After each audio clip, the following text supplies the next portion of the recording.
Hello guys, ngayong araw pala, dahil wala kaming ulam ay pupunta kami sa ilog para maglagay ng gubo.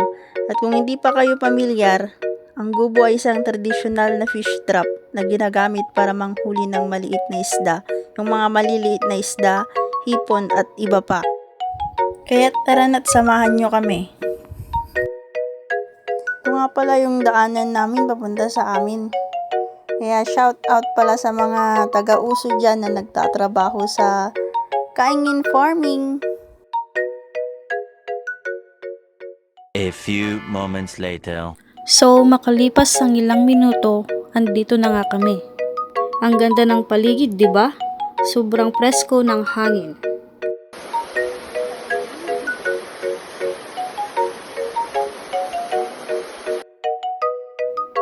Yan, kasama ko ngayon si Muryot.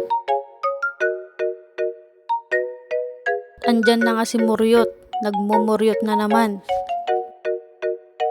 Ito palang aming gubo. At iyon na nga si Muryot, papunta na. At dyan, ingat lang tayo sa mga bato kasi madulas. Ganito pala ang itsura kapag nakalagay na. Ang sarap maligo kapag ganitong malamig ang tubig.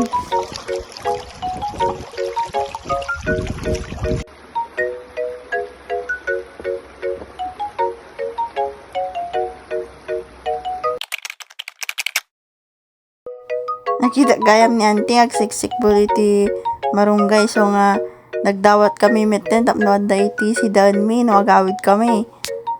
Tan gaputa na nga to nagala iti tidog nga stick tapno maala na. Oh, kita nyo? Basta lang tagala. Makadyot dumawat o may kailang dito igit ti karayan. Kita ta, agawid kami, tamabisin ka nun ni Muryutan. Ag-high blood kami tatayan.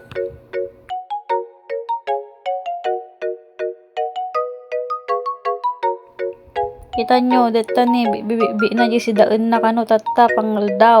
O, ipangas na pa eh. Kita ta, gawid kami, update da kayo no bigat guys, nuwad da na alami.